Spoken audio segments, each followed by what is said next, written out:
We only kept you for the tax benefits, my mother said, smiling. At my 25th birthday dinner, in the middle of a crowded restaurant on a Friday night. 6 words.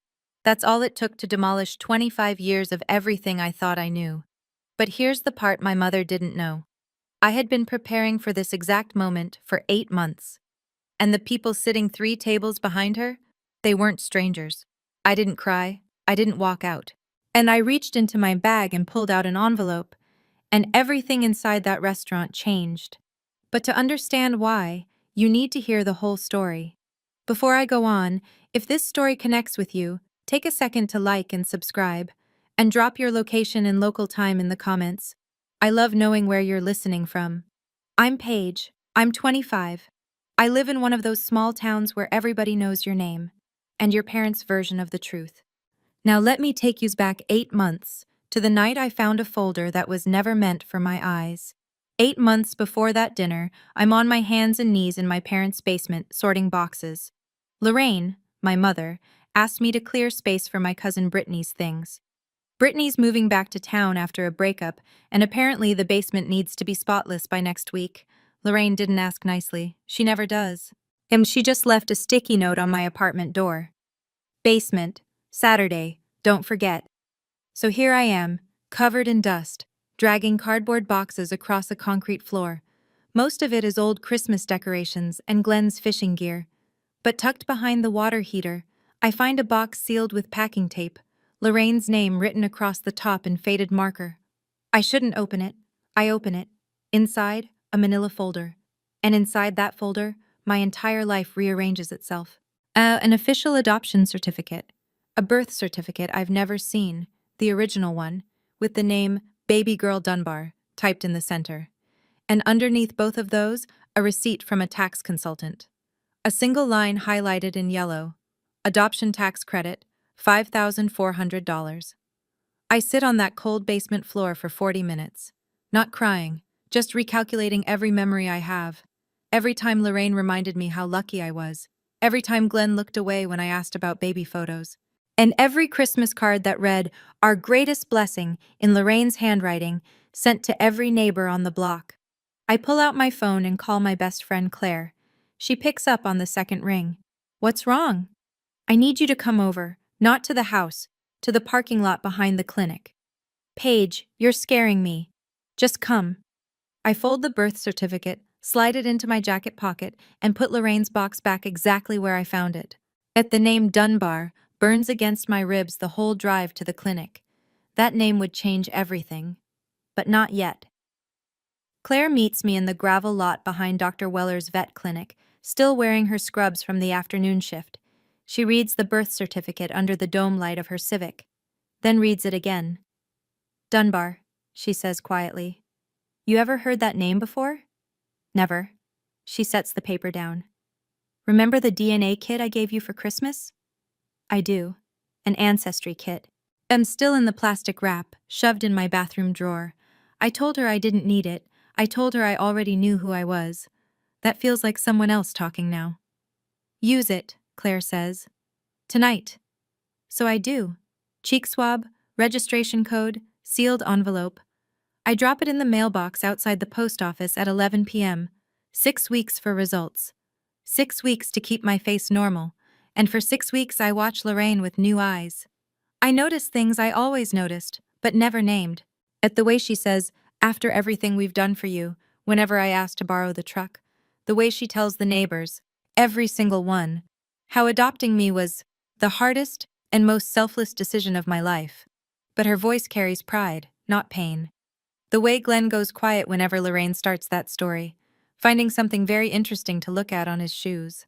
I keep paying my $400 rent on the converted garage apartment behind their house. And I keep showing up for Sunday dinner. I keep saying thanks, Mom, when she passes the potatoes. Claire asks me once, over coffee at the clinic, "How are you holding up?" "I'm waiting," I tell her. She gives me a look. "For what?" "For proof." What I don't tell Claire yet, what I barely admit to myself, is that I'm also waiting for something worse. I'm waiting to find out why a tax receipt was filed next to my birth certificate like they belonged together. The email arrives on a Tuesday, during my lunch break. I'm sitting in my car in the clinic parking lot, eating a granola bar and scrolling through my phone when the notification slides down. Ancestry. Close family match found. I stop chewing. I tap the link. The screen loads slow, the way everything loads slow in a small town with bad signal. And then there it is. Helen Dunbar. Age 47. Location? Ridgemont, a town 2.5 hours east. Match confidence? 99.7%. Relationship? Parent. As I stare at her profile photo, a woman with short brown hair and a tired smile, standing in front of a garden. She's wearing scrubs. She's a nurse. Community Health Clinic, it says. Married to Tom Dunbar, 49. One son, Cody, age 20. I have a brother. The granola bar sits untouched on the passenger seat for the rest of my lunch hour. I try to write an email 7 times. The first 6 are too long, too desperate, too angry, too careful. The 7th is 3 lines. My name is Paige. I believe you may be my biological mother. I'm not angry. I just want to know. I hit send before I can delete it. 4 hours later, my phone buzzes. One line from Helen Dunbar. I have been waiting for this email for 25 years. I read it 3 times.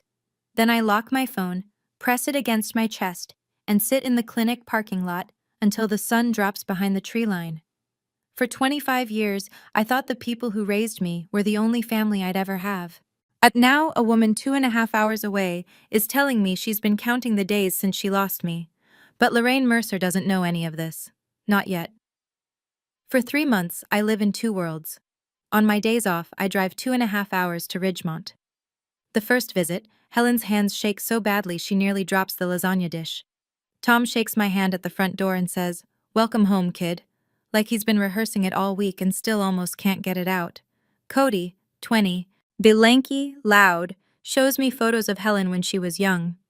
"You've got her chin," he says, grinning. Sorry about that. Helen opens a small jewelry box on the kitchen counter. Inside is a faded hospital wristband, so tiny it wouldn't fit around 2 of my fingers. Baby girl Dunbar. She's kept it for 25 years. I lit a candle every March 15th, she tells me, eyes wet. Every single one. I visit 4 more times over the next 3 months. Each time the drive feels shorter. Add a follow-up. I realize she's never asked a follow-up. I realize she's never asked me a follow-up question in my entire life, not out of respect for my privacy, but because she genuinely doesn't care about the answer. In my apartment at night, I read Helen's letter. She wrote it on hospital stationery. 2 pages, front and back, careful handwriting that gets shakier near the end. She tells me about the night I was born, about the family pressure, about a 22-year-old girl with no money and no one in her corner. I keep the letter in an envelope in my bag. I carry it everywhere. 3 weeks before my birthday, Lorraine does something she hasn't done in 5 years. She offers to take me to dinner. Maggie's place, Friday night.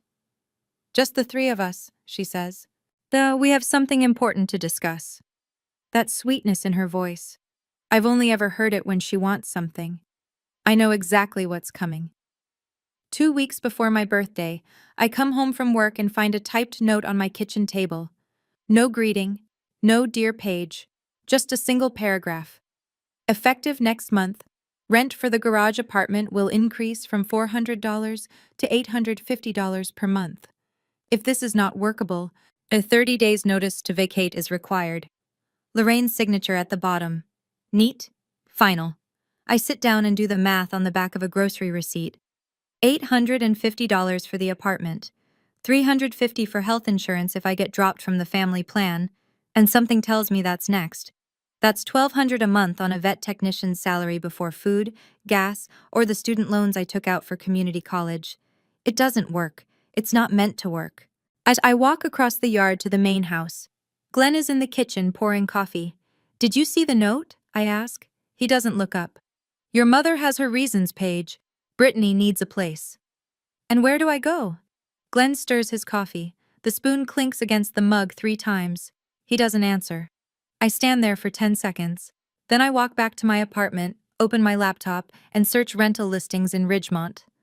Studios start at $650. One bedroom's around 800. Tight, but possible, especially if I transfer to a clinic out there. I don't argue with Glenn. I don't confront Lorraine. Not because I can't, because there's a difference between reacting and being ready, and I learned that difference the night I found a tax receipt filed next to my birth certificate. Lorraine wants me dependent.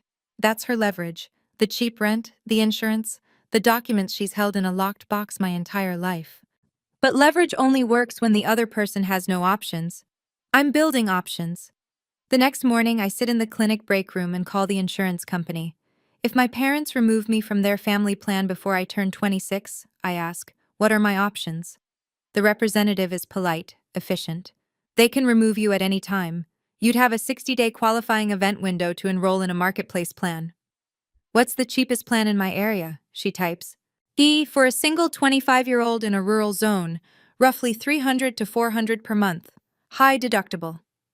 I write the number on a napkin. 350. I can swing 350 if I cut everything else to the bone. That afternoon, Claire finds me reorganizing the medication closet, something I only do when I'm trying not to think. Why don't you just confront them now? She asks. Tell them you know. Tell them it's over. I close the cabinet door carefully. Because if I confront them before I'm ready, I lose everything at once. Housing, insurance, and the truth about who I am. I need all three handled before I say a word. Claire is quiet for a moment. Then, you're not waiting because you're scared, are you? No, I'm waiting because I want to be ready. Not angry, not desperate. Ready. That night, I call Helen. I tell her about the rent increase, about the insurance. With us as long as you need. Tom's already with us as long as you need. Tom's already clearing out the guest room. I'll pay rent, I say. Paige. I'm not going from one dependency to another, Helen. Let me pay my way. She's quiet for 3 seconds. You sound exactly like me at 22, stubborn as hell. I almost laugh. Almost. 4 days before my birthday, Bess Lorraine knocks on my apartment door. She's smiling. Not her real smile. The one she saves for church potlucks and parent-teacher nights she hasn't attended in years. The performance smile. Paige, honey, Dad and I want to take you to dinner for your birthday. Maggie's place Friday night, just the three of us. She tilts her head. We have something important to discuss. It'll be nice. I search her face. The sweetness is layered on thick, the way you frost a cake that didn't rise properly. As she's been planning this, I can feel it. Sure, Mom, I say. Sounds nice. She pats my arm, a gesture I suddenly realize she only does when she's about to ask for something or take something away, and walks back across the yard. The second her screen door shuts, I pick up my phone. Helen, it's happening. Friday night, Maggie's place. Silence on the other end, then Helen's voice steady. What do you need from us? Come to the restaurant, all three of you. But book a table, but sit separately. Don't come over unless I signal. I need to hear what they say first. We'll be there, Helen says. Tom's already grabbing his keys. Helen, it's 4 days away. I know. I just want him to know we're going. I sit on the edge of my bed after we hang up. The envelope is in my bag. Helen's letter, our family photo from last month, the DNA results. I press my hand against the bag like I'm checking for a heartbeat. Friday is 4 days away. I have 4 days to hold my breath, keep my face normal, and wait for my own mother to tell me I'm disposable. In a room full of people who believe she's a saint. Friday night, Maggie's place. The restaurant smells like cornbread and cedar. Warm light, oak-paneled walls, a George Strait song on low through ceiling speakers. Every table is full or filling. This is the only sit-down restaurant in a town of 4,000, and Friday night is sacred here. I arrive 10 minutes early. My hands are steady. My breathing is not. I scan the room. In the far corner near the window, Helen in a blue blouse, Tom beside her in a flannel button-down, Cody hunched over his phone. Helen sees me. A tiny nod, barely a dip of her chin. That's all. That's enough. I sit at a table in the center of the room. Maggie herself, 63, silver-haired, built like a woman who's been carrying cast-iron skillets since before I was born, waves from behind the register. Happy birthday? Sweetheart, she calls out. I wave back. Underneath the table, my right hand closes around the envelope in my bag. Glenn and Lorraine arrive together. Lorraine is wearing a red dress, something she reserves for Easter and the county fair pageant. Her lipstick matches. She's dressed for a celebration. Glenn wears a button-down shirt with the top button fastened, which he only does when he's uncomfortable. Lorraine slides into the booth across from me. "Don't you look pretty tonight?" 25, can you believe it?" She orders a glass of wine. Glenn orders water. I order nothing. Small talk. Lorraine asks about the clinic. I answer. She doesn't listen. Her eyes keep flicking to her purse, to Glenn, back to me. She's running a script in her head, and the small talk is just the opening credits. 2 tables to our right, Pastor Jim Hadley and his wife settle in with menus. Lorraine notices them. "A way to say this." Glenn is looking at his way to say this. Glenn is looking at his plate like there's a script written on the mashed potatoes. Lorraine folds her hands on the table, practiced, almost pastoral. "You're adopted," she says. "We took you in when you were 3 days old." I don't react. Not because I'm acting. That's because I've already lived through this moment, 8 months ago, on a basement floor. Lorraine reads my silence as shock. She keeps going. "We kept you because, honestly, the tax situation made it work for us. The credits, the deductions, it helped us get through some very rough years." She pauses, a small, closed-mouth smile. "But now you're 25. The benefits ended. And frankly, Paige, we've done our part." The words hang in the air like smoke. At the next table, as a woman's fork stops halfway to her mouth, Glenn clears his throat. "We've consulted a lawyer about formalizing the separation. Legally." "You have 30 days to move out of the apartment," Lorraine adds, reaching into her purse. She pulls out a folded sheet of paper, the same clinical tone as the rent notice. "Brittany needs it." She slides the paper across the table. I don't look at it. I look at Lorraine, straight into her eyes, and I hold that gaze for 5 full seconds, long enough that she shifts in her seat. "Is that all?" I say. The words come out quieter than I expected. Not hurt, not angry, just clear. Lorraine blinks. The smile falters. She wasn't expecting that. She was expecting tears, maybe begging. Something she could manage, something she could pat on the head and walk away from feeling righteous. "What do you mean, is that all?" she says. I don't answer. Not yet. That's because the next thing I say will change everything in this room, and I need her to feel the silence first. Lorraine doesn't like silence. She never has. Silence is a space she can't control, and Lorraine Mercer needs to control every room she enters. "I know this is hard," she says, leaning forward, "but it's better you hear it from us than find out some other way." "How generous of you," I say. Her jaw tightens. "Don't get sarcastic with me. We raised you. We fed you. Oh, we gave you a roof. For $5,400 a year." The number lands. Lorraine's hand twitches against the table. She didn't expect me to know that figure. Glenn, quietly. "This doesn't have to be ugly, Paige." "Then why did you bring paperwork to a birthday dinner?" He doesn't have an answer for that. Lorraine reaches for her purse again, pulls out a pen, and sets it beside the folded paper. "Sign this tonight," she says, "and we'll give you the full 30 days. If you don't, it's 2 weeks." Her voice is louder than she intends. 2 tables over, Pastor Jim sets down his fork. At the corner booth, Maggie pauses with a coffee pot in her hand, her eyes moving between Lorraine and me. I look at the pen, then at the paper, then at Lorraine. "I'm not signing anything at a dinner table, Lorraine." The name lands harder than the number did. Not Mom. Lorraine. First time in 25 years. Lorraine's mouth opens. Closes. Her nostrils flare. And for just a moment, the mask comes down completely. Not sadness, not regret. Irritation. Pure, uncut irritation that I am not following the script she wrote for tonight. She was supposed to deliver the news. I was supposed to cry.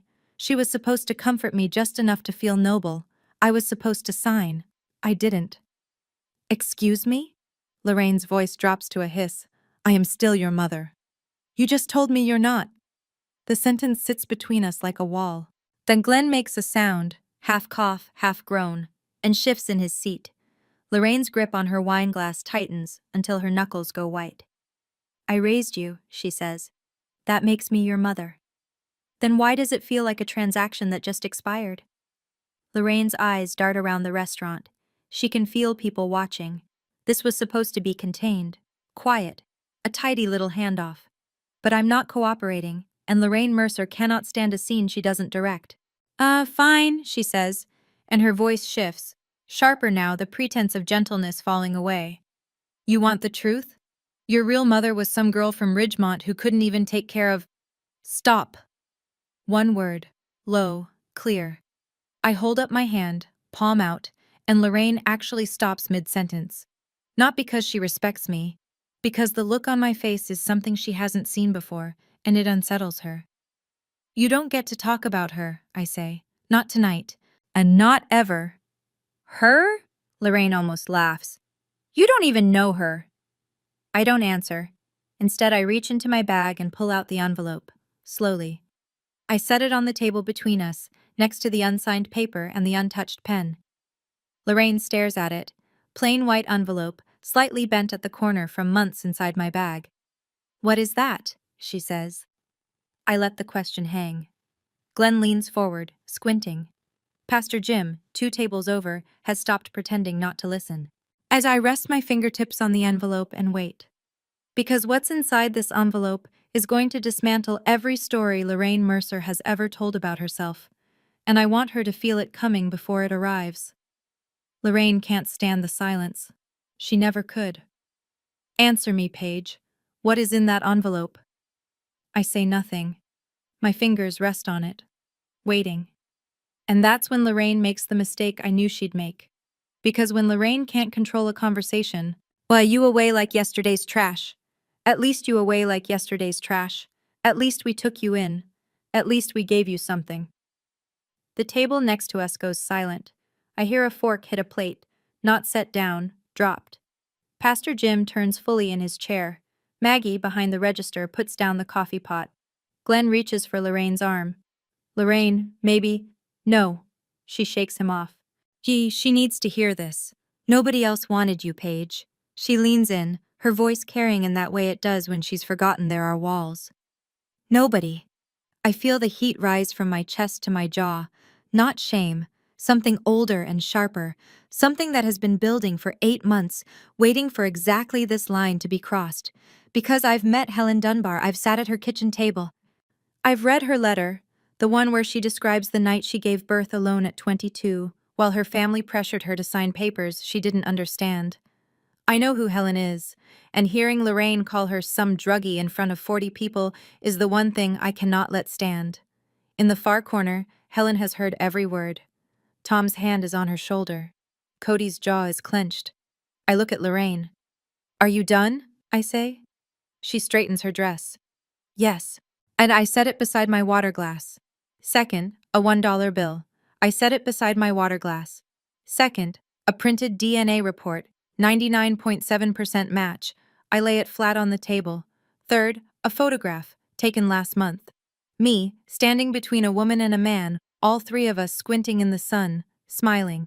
Real smiles. The kind you can't fake.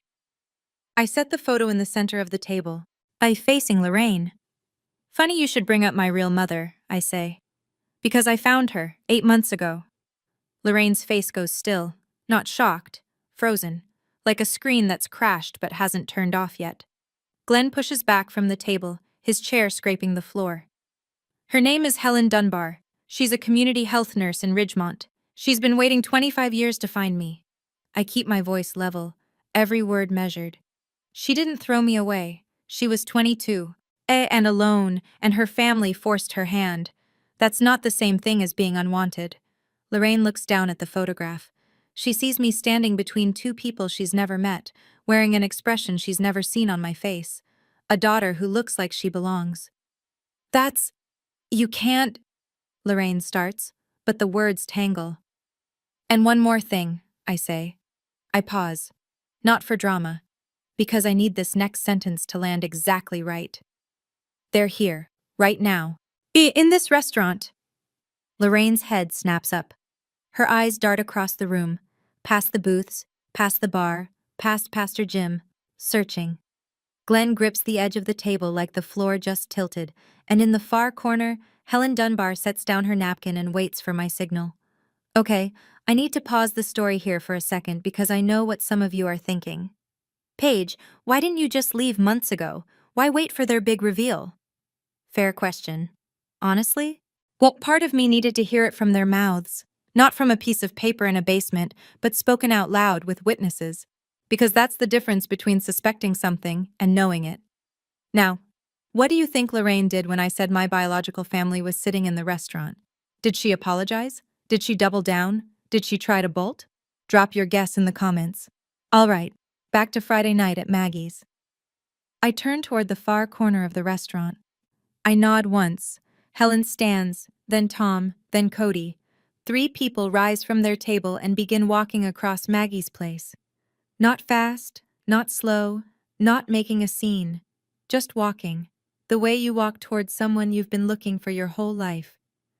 Helen is in a simple blue blouse, the one she wore the first time we met. Her eyes are red, but her back is straight. Tom is a step behind, solid, quiet, his hand hovering near the small of Helen's back. Cody follows, hands in his pockets, jaw set. The restaurant notices. Conversations thin out, then stop. Silverware goes still. Even the George Strait song seems to pull back, the chorus fading to nothing as Helen crosses the room. Lorraine tracks them like a deer tracking headlights. Helen reaches our table and stands beside me. She doesn't speak. She doesn't need to. She places one hand on my shoulder, warm, steady, deliberate. The hand of someone who's been rehearsing this gesture for 25 years and still almost can't believe she gets to do it. Tom stops just behind Helen, arms at his sides. Cody flanks his mother's other side. Maggie sets down her coffee pot and folds her arms, watching. Pastor Jim has turned completely around in his chair, napkin still tucked in his collar. I look at Lorraine. Lorraine, Glenn. My voice is calm, clear. This is Helen. My mother. The word mother lands like a stone dropped into still water.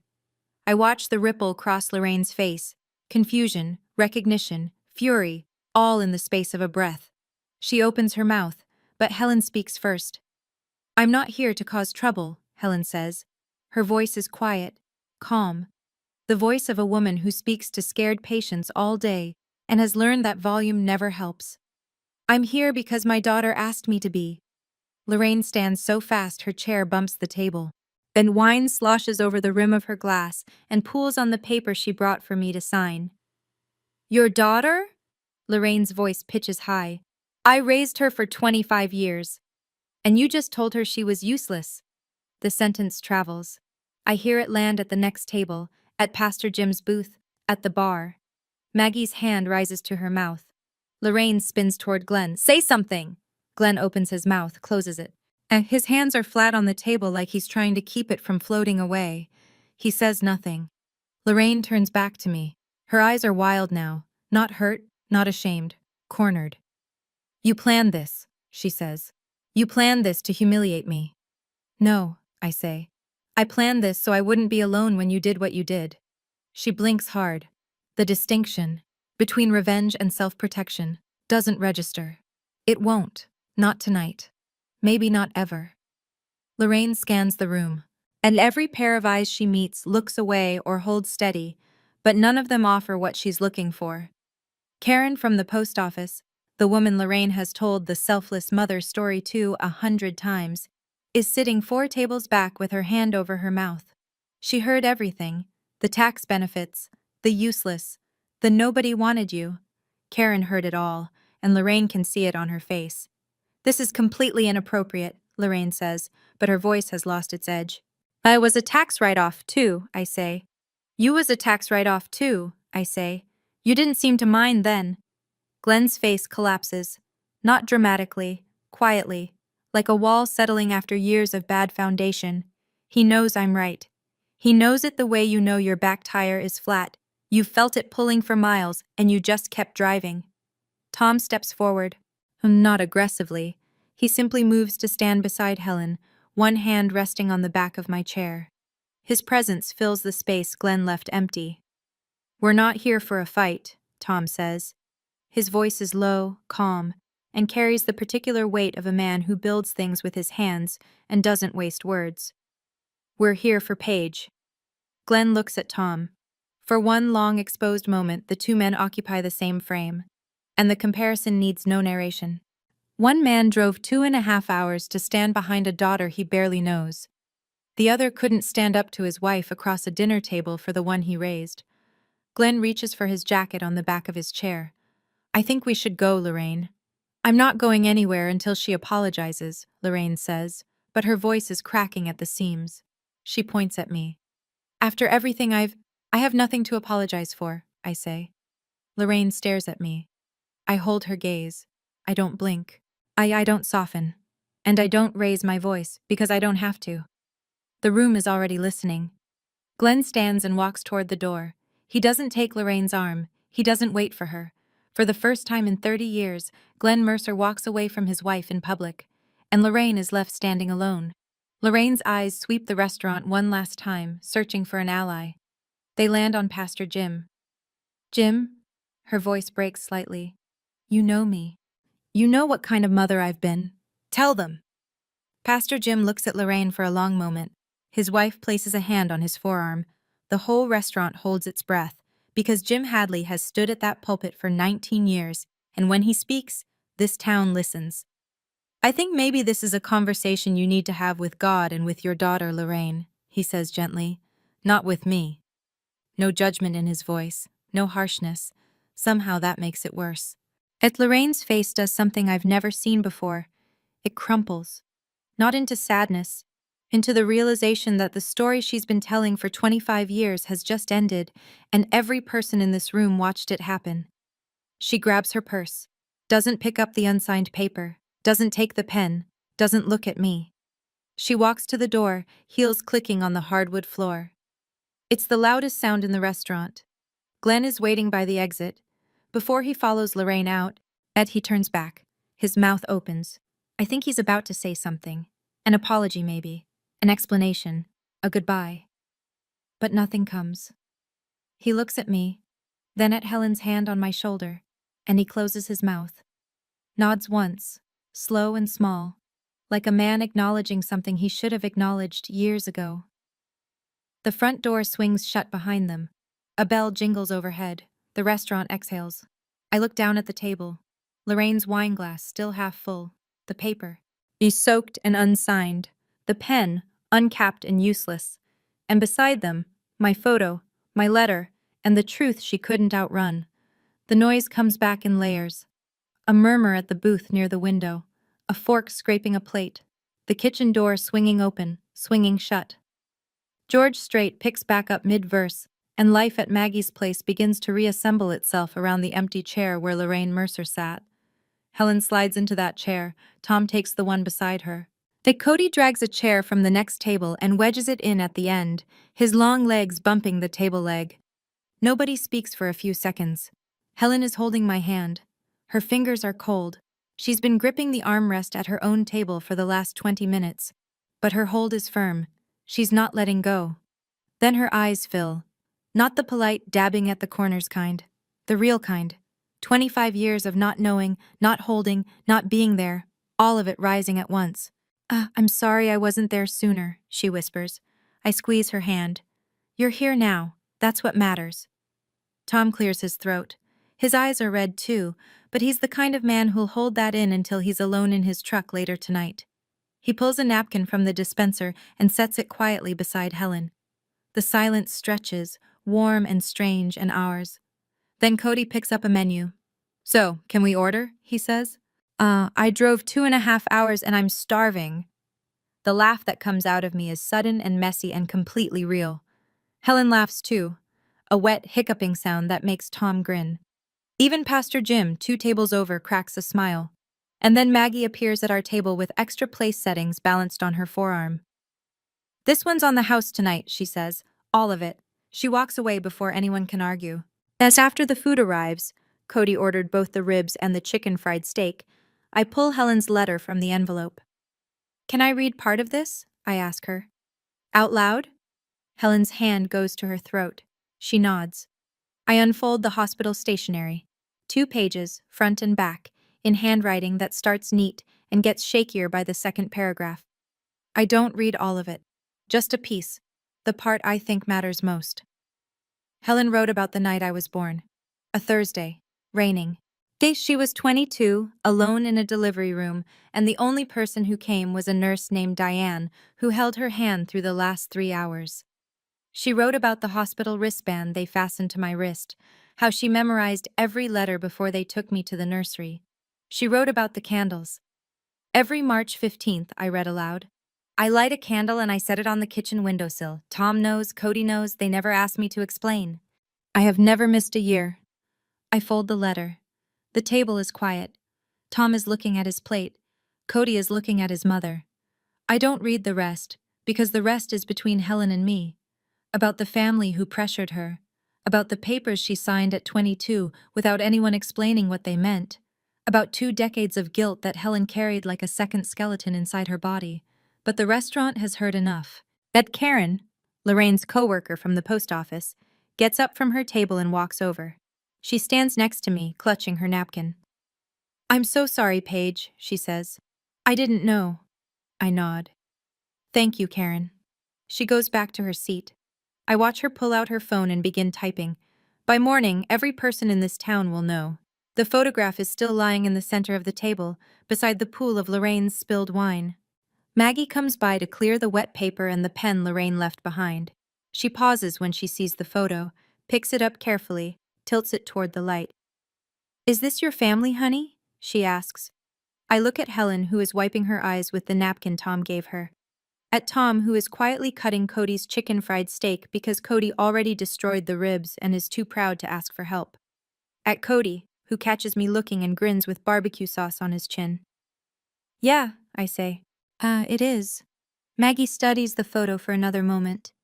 "Beautiful family," she says softly, almost to herself. She sets it down gently and moves on to the next table. "I've been in this restaurant 100 times, maybe more.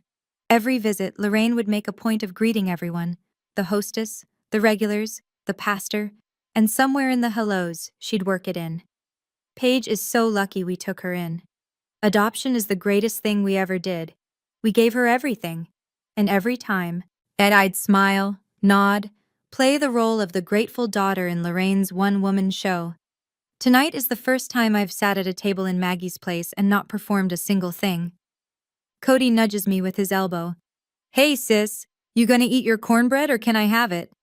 "Touch my cornbread and you lose that hand." He grins. Tom shakes his head. Helen laughs. A real laugh, the kind that fills her whole face. This is it. This is what a family dinner is supposed to feel like. Ordinary. Loud, unscripted. I've been waiting 25 years for ordinary. Helen tells me I weighed 6 pounds, 11 ounces. That I had one curl of red hair right on top of my head. Like a little flame, she says. Exactly like Tom when he was a baby. Tom confirms this with a nod and zero additional commentary, which I'm learning is peak Tom Dunbar communication. He asks about my work at the clinic, but unlike Lorraine, he listens. Actually listens. He asks follow-up questions. What's the hardest part? What's my favorite animal to treat? Do I ever get bitten? When I tell him I got bit by a Pomeranian last week, he laughs so hard he has to put his fork down. Cody shows me a meme on his phone. I don't get it. He explains it. I still don't get it. He tells me I'm hopeless but in a lovable way.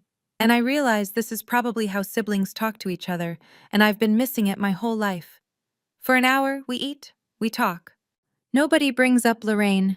Nobody brings up the tax benefits or the paper or the apartment. We just sit in Maggie's place on a Friday night like a family having dinner. Near the end of the meal, Helen reaches into her bag and pulls out a small box. She sets it in front of me. "I've been carrying this for 25 years, she says. "It belongs with you." I open it. Inside, resting on a square of cotton, is a hospital wristband, tiny, faded pink. The ink barely legible. Baby Girl Dunbar. Helen has threaded it onto a simple silver chain. I fasten it around my wrist without a word. The plastic is brittle and light. It weighs almost nothing, but it's the heaviest thing I've ever worn. For 25 years, I thanked the wrong people for keeping me. Tonight, I'm sitting with the ones who never stopped wanting me. I want to step outside the story for a moment. Looking back, and I think the hardest part wasn't hearing Lorraine say what she said. It was realizing I had spent 25 years performing gratitude for people who saw me as a line item on a tax return. If you've ever been in a situation where someone held your basic needs over your head, housing, insurance, documents, whatever, and called it love, you know exactly what I mean. Here's my question for you. Why do you think Lorraine chose a public restaurant for this? Was it to keep me quiet? Or to keep herself feeling in control? Let me know in the comments. Okay, let me tell you what happened the next morning. I wake up in the garage apartment for the last time. The ceiling is the same water-stained drywall I've stared at for 7 years. The window looks out onto Lorraine's herb garden, which she planted for the neighbors to admire, not to use. Everything in this room is familiar, and none of it is mine. I pack my life into 4 cardboard boxes. That's all it takes. Clothes, the books, the photo of Helen and Tom, my vet tech certifications, a coffee mug Claire gave me that says, "I'd rather be covered in dog hair." 7 years in this apartment, and my whole life fits in the back seat of a Honda Civic. Claire comes over at 8. She doesn't ask questions. She just starts carrying boxes. At 9, I call the insurance marketplace. Change of address, qualifying life event. New plan effective in 60 days. I write down the confirmation number on the back of a gas station receipt and fold it into my wallet. At 9:30, I walk across the yard to the main house. The lights are off. Lorraine's car is in the driveway, but the curtains are drawn. She's in there, but she doesn't want to see me, and I don't need to see her. I leave the apartment key on the kitchen counter. Next to it, I place the move-out paper, signed, Bet with one line written beneath my signature in blue ink. You don't need 30 days. I'm done today. No letter, no speech, no final scene. Claire and I pull out of the driveway at 10. I don't look in the rearview mirror for the first 3 miles. Then I do. The house is small and getting smaller. I don't cry when I leave. I cry 15 minutes later when the GPS voice says, "You are now entering Ridgemont," and it sounds like the first true thing anyone has told me in years. And the following week, I visit a legal aid office in Ridgemont. Free consultation. The attorney is a woman named Sandra who has a desk covered in family photos and a handshake that could crack a walnut. I tell her everything. She listens with her pen still, which I've learned means she's hearing something that doesn't surprise her. First things first, Sandra says. There is no legal mechanism in this state, or any state, to disown an adult child. Your father was bluffing. She lets that sink in. He may have consulted someone, or he may have just said that to scare you. Either way, there's no paperwork he can file, no petition he can submit, and no judge who would hear it. You are a legal adult. The adoption was finalized 25 years ago. It's done. I feel something loosen in my chest, a knot I didn't realize I'd been carrying since the night Glenn said, "We've consulted a lawyer," in that tight, rehearsed voice. And as Sandra helps me file a request with the county clerk for my original birth certificate and the full adoption record. 3 weeks later, a manila envelope arrives at the Dunbar house. Inside, my birth certificate. The real one, with Helen's name. And in the adoption file, a detail I didn't know. Helen didn't voluntarily relinquish me. Her parents signed on her behalf.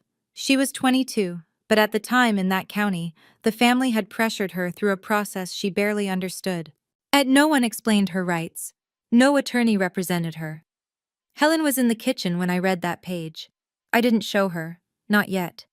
Some truths need the right moment. That night, I text Glenn. Just one message. The lawyer confirmed there's no such thing as legally disowning an adult child. You know that. I hope someday you think about why you went along with it. He reads it at 9:47 p.m. He never replies. 1 month out. I'm in the guest room at the Dunbar house, paying $300 a month that Helen refuses to cash. So I leave the checks on the kitchen counter, and eventually Tom slips them into the household jar when Helen isn't looking. We have an unspoken system. The new vet clinic in Ridgemont is smaller. Dr. Patel runs a 2-person operation, her and me, and the waiting room smells like wet golden retriever by 9 a.m. every morning. It's perfect. Cody and I watch movies on Saturday nights. He insists on horror, and I insist on anything else. We compromise on action movies and argue about pizza toppings with the kind of passion that only siblings can generate over pepperoni. Helen teaches me her lasagna recipe on a Sunday afternoon.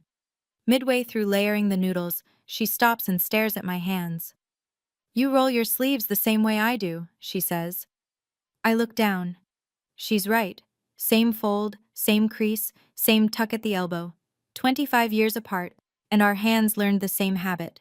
She doesn't say anything else about it. She doesn't need to. I start looking at apartments in town. One bedrooms, 650 to 800. I can make it work with the new job. 2 months, maybe 3, and I'll have my own place. First time in my life. Truly, completely, only mine. In the evenings, I sit on the Dunbar's back porch. The yard runs into a tree line, and if you're quiet, you can hear the creak behind the oaks. One night, Tom comes out and sits in the chair next to mine. And he doesn't say anything. He sets a mug of coffee on the armrest between us and looks out at the same sky. We sit like that for 10 minutes, silent, comfortable. That's what family sounds like when it's real. Sometimes it doesn't sound like anything at all. In a town of 4,000, news doesn't travel. It migrates. Door to door, pew to pew, aisle to aisle at the grocery store. Karen tells her sister tells the book club tells the PTA. Within 48 hours, and every living room in town has heard some version of what happened at Maggie's place. Sunday morning, Lorraine walks into church. The pews around her usual spot are emptier than normal. Not dramatically, just enough. One family shifted left. Another arrived early and sat further back. Small adjustments, polite distances, the way a small town says we know, without saying a word. Pastor Jim's sermon that morning is about stewardship. He doesn't mention Lorraine by name. He doesn't need to. There's a difference, he says from the pulpit, between raising a child and owning one. Lorraine doesn't come back the following Sunday. On Monday, she posts on Facebook. A single line. Sometimes being a parent means making the hardest decisions for your children's own good. She gets 3 likes, 47 comments, and not the kind she wanted. What decisions, Lorraine? We heard what happened at Maggie's. Is it true about the tax credits? She deletes the post within 2 hours. Claire tells me all of this over the phone, piece by piece, like a weather report from a town I no longer live in. They voted her off the church bazaar committee, Claire says one evening. Who told you? Maggie. She heard it from Jim's wife. I nod, even though Claire can't see me. I don't feel victorious. I don't feel vindicated. I feel something quieter than that, like watching a house you built burn down and realizing it was never structurally sound to begin with. That's not my problem anymore, I say. And I mean it. 3 weeks later, Glenn calls. I almost don't pick up. I'm in the middle of weighing a beagle who will not stop squirming, but something makes me set the dog down and step into the hallway. Paige? His voice sounds like he hasn't slept in a week. I didn't want it to go like that. How did you want it to go, Glenn? Silence. I hear him breathing. You'd understand. We were broke when you'd understand. We were broke when we got you. The credits kept us afloat. And then your mother, Lorraine, she got used to the arrangement. He catches himself on the name. Your mother, Lorraine. Like even he can hear the separation now. The arrangement, I repeat. Is that what you called raising me? I'm not good at this. At Paige. I know, I say.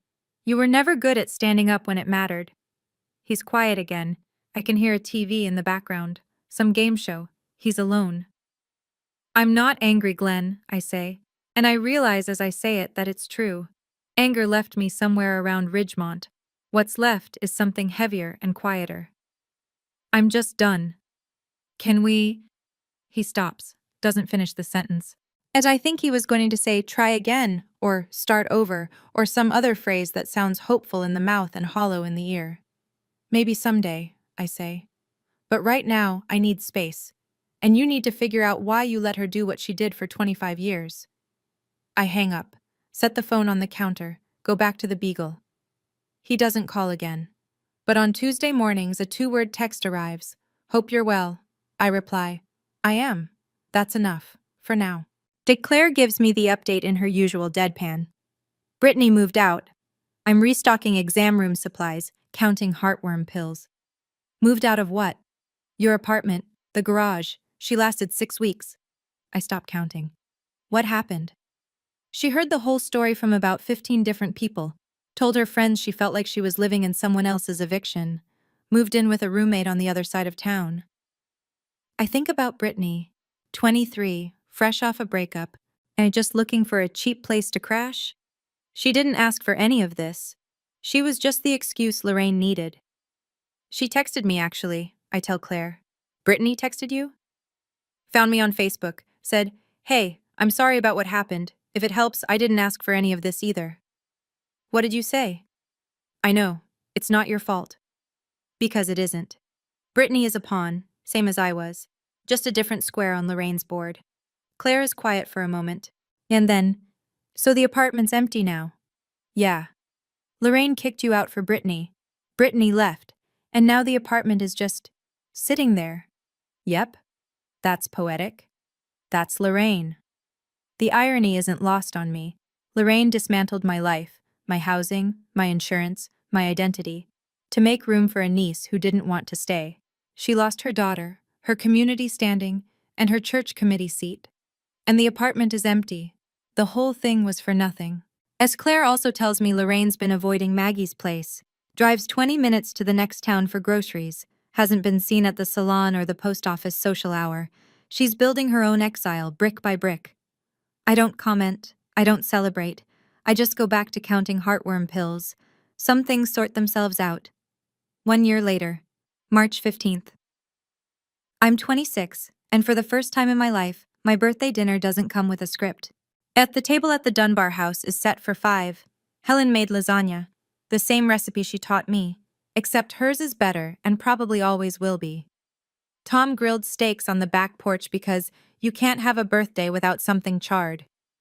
Cody bought a cake from the bakery in town and wrote "Happy Birthday, Sis" on it in frosting that's already starting to slide. Claire drove 2.5 hours to be here. She walks in with a bottle of wine and a card that reads, "Sa," to the only coworker I'd commit a felony for. No envelope on this table, no unsigned papers, no pen, no exit strategy disguised as a celebration. Helen brings out the cake with 26 candles. The kitchen fills with light.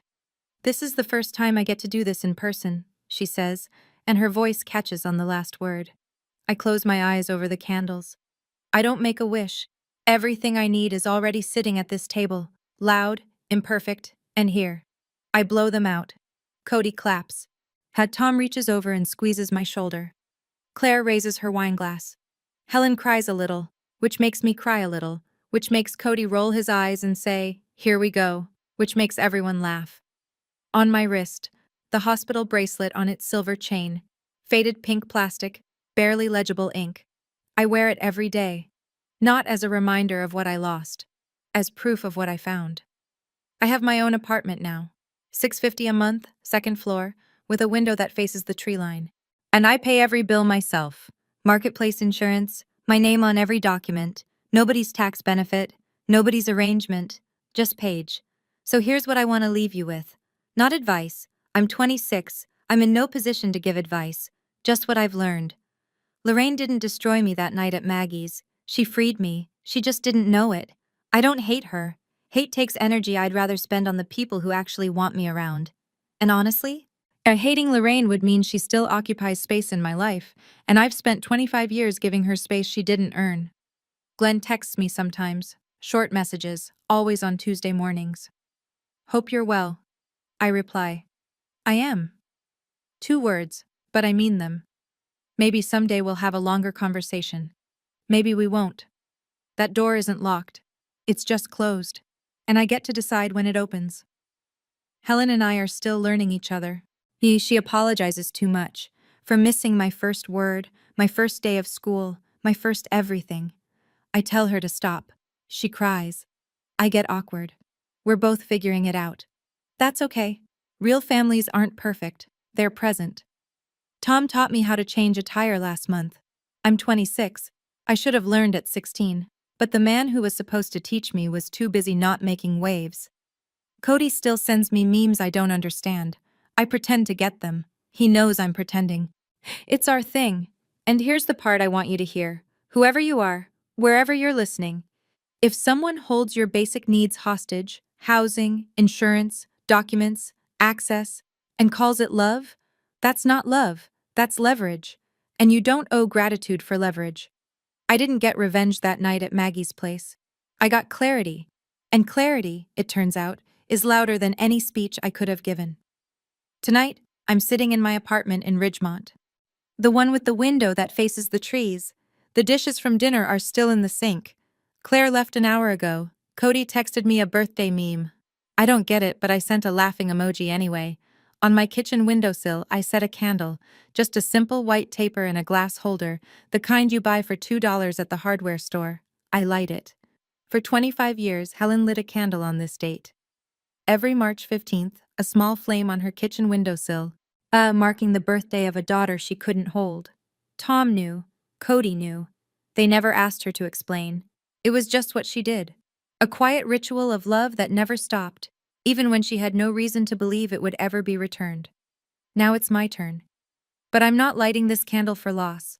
I'm lighting it for the start of something. For the first birthday I celebrated without performing gratitude.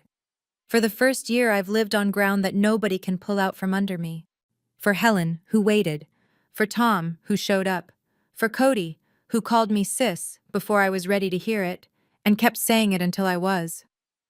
I look at the candle, at the hospital bracelet on my wrist, at the photo on my bookshelf, the one from last month, all 5 of us crammed onto the Dunbar's back porch, nobody looking at the camera, everyone laughing at something Cody said. I spent 25 years being someone's tax benefit, now I'm just someone's daughter. And that's more than enough. The flame flickers once, then holds steady. So do I. That's my story. Thank you for staying until the end. It means more than you know. If this hit close to home, or if you've ever been in a situation where someone used your needs against you and called it love, I'd love to hear about it in the comments. You don't have to share names, just the moment you realized enough was enough. And if you want more stories like this, there's one in the description that I think you'll really connect with. Hit subscribe so you don't miss it. I'll see you in the next one. Take care of yourselves, and take care of your boundaries.